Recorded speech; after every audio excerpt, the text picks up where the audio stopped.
Imagine waking up one morning to a world in chaos. The power is out, phones are dead, and the internet is gone.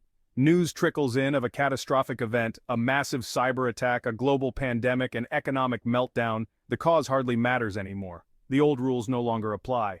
This is the stark reality we must prepare for. A scenario where our comfortable lives can unravel in the blink of an eye. This is the day our mettle is tested, the day we fight for survival. The initial shock will be profound. Denial, fear, confusion, these emotions will run rampant. But amidst the chaos, survival instincts will kick in. Those who have prepared will have a fighting chance. Those who haven't will be left scrambling, desperate for basic necessities. This is not a time for panic, but for decisive action. Your life, and the lives of your loved ones, depend on it. The first 24 hours will be critical. Securing your home, gathering essential supplies, and establishing contact with loved ones should be your immediate priorities. Are you ready to face the unknown? When the grid goes down, our reliance on modern conveniences becomes our Achilles heel. Sanitation, often taken for granted, quickly becomes a matter of life and death. Without proper hygiene and waste disposal, diseases can spread like wildfire, decimating unprepared communities. Your first line of defense is clean water. Stockpile at least 1 gallon per person per day, and have multiple ways to purify more. Boiling is effective, but water filters and purification tablets offer fuel-free alternatives. Remember, contaminated water can be a silent killer. Next, establish a sanitation plan for human waste. Indoor plumbing will likely fail without city water pressure. Invest in a good camping toilet and create a system for managing waste. Bury it far from your water sources, using lime to accelerate decomposition and minimize the spread of disease. Personal hygiene is equally crucial. By taking proactive steps to ensure clean water, safe waste disposal, and rigorous hygiene, you can protect yourself and your loved ones from preventable diseases. In times of chaos, your home transforms from a place of comfort to a potential target.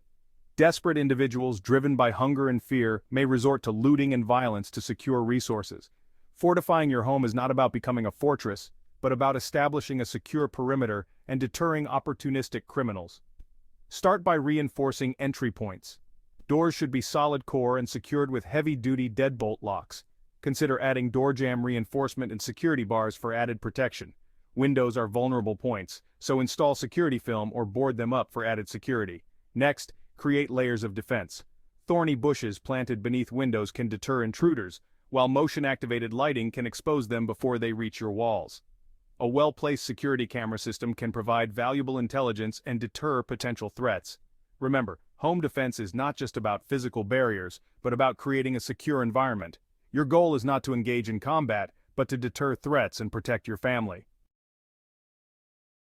In a long-term crisis, your stockpile of food, water, and essential supplies will be your lifeline. Proper resource management is crucial to ensure your supplies last as long as possible. This means prioritizing needs over wants, adopting a frugal mindset, and learning to make do with less. Start by inventorying your supplies and creating a realistic budget. Determine your daily caloric needs and ration accordingly. Prioritize shelf-stable foods like rice, beans, and canned goods, supplementing with your garden yield if possible. Remember, every calorie counts. Water is even more critical than food. Implement water conservation measures such as reusing gray water for irrigation or flushing toilets. Learn to collect rainwater and purify it using your chosen method. Beyond food and water, carefully manage other essential supplies. Use them sparingly and explore alternatives. Resource management is about more than just stretching supplies. It's about adapting to a new way of life. While self-reliance is crucial, surviving a long-term collapse requires more than individual effort. Building a strong, resilient community can mean the difference between weathering the storm and succumbing to it. In unity, there is strength, resilience, and a shared sense of purpose. Start by connecting with like-minded individuals in your area. These could be neighbors, friends, family members, or fellow preppers who share your values and commitment to preparedness. Establish clear lines of communication and develop a plan for mutual aid and support. Pooling resources is essential. One family might have a surplus of food while another has medical expertise. By sharing skills, knowledge, and resources, you create a safety net that can support the entire community. Community also provides security. A group of well-prepared individuals working together can deter threats more effectively than any single person.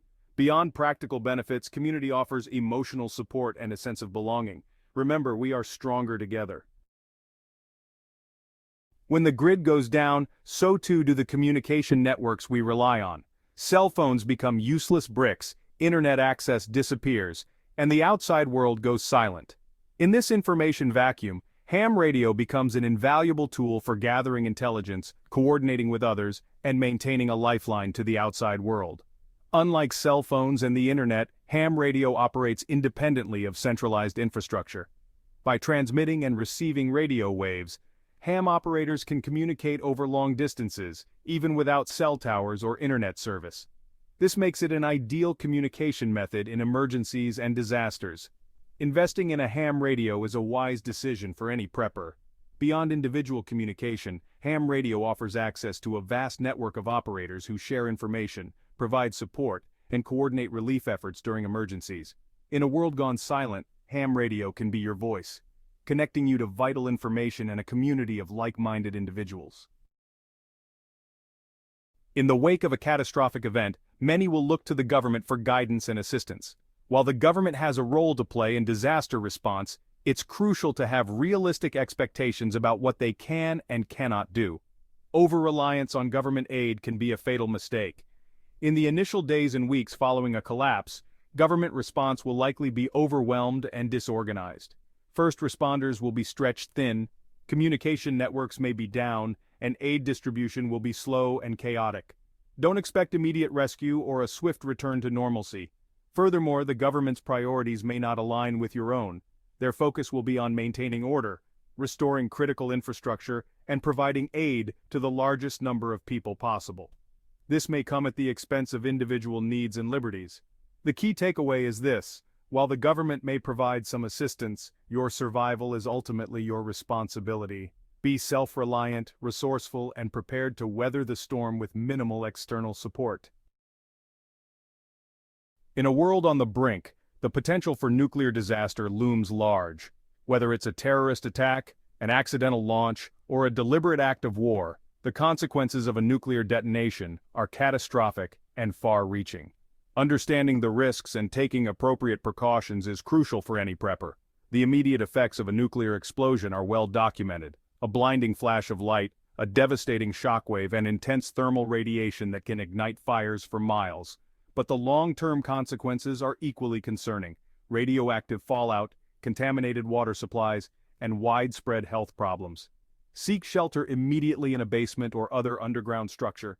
The denser the material between you and the outside world, the better. Stockpile potassium iodide pills. Have a plan for decontaminating yourself and your family after exposure to fallout. Knowledge is power, and understanding the risks allows you to make informed decisions that can increase your chances of survival. The first 100 days after a collapse will be the most critical. It's during this period that the initial shockwaves will be felt, resources will be most scarce, and the potential for violence and unrest will be highest. Having a rough timeline in mind can help you prioritize tasks and make critical decisions. Days 1 to 10. Focus on immediate survival needs. Secure your home, gather supplies, and establish contact with loved ones. Stay informed about the situation through whatever means possible. Days 11 to 30. As the initial chaos subsides, focus on fortifying your home, establishing routines, and connecting with your community. Begin implementing your long-term survival strategies such as gardening, water collection, and alternative energy sources. Days 31 to 60. By this point, a new normal will begin to emerge. Focus on refining your skills, expanding your knowledge, and building resilience within your community. Days 61 to 100. The initial threat may have passed, but challenges remain. Focus on long-term sustainability, self-sufficiency, and adapting to the new reality.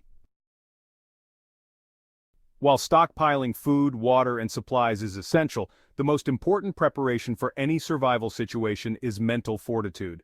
When the world around you is crumbling, it's your mind that will determine whether you rise to the challenge or crumble beneath it. Fear, panic, and despair are natural human emotions, but they are also liabilities in a survival scenario. They cloud judgment, hinder rational thought, and sap the energy needed to take decisive action. Cultivating mental resilience is just as important as any physical preparation you undertake. Start by accepting the possibility of collapse. Don't bury your head in the sand. Acknowledge the potential threats and prepare for them mentally and emotionally. Build a support network. Having people you trust to rely on, to share burdens with, and to provide emotional support can make all the difference. By cultivating mental toughness, embracing a positive mindset, and developing coping mechanisms for stress and trauma, you'll be better equipped to navigate the challenges of a post-collapse world. The world is an unpredictable place. The comfortable lives we enjoy can vanish in an instant, leaving us to face the harsh realities of survival. But while we cannot control the events that unfold, we can control our responses to them. We can choose to be prepared both physically and mentally for whatever the future may hold. By focusing on the fundamentals, sanitation, security, resource management, community building, and mental fortitude, we can increase our odds of survival and navigate the treacherous path ahead. Preparation is not about living in fear, but about embracing a mindset of self-reliance, resilience, and responsibility. So I ask you again, are you ready for the challenge? The time to prepare is now, before it's too late. The future belongs to the prepared.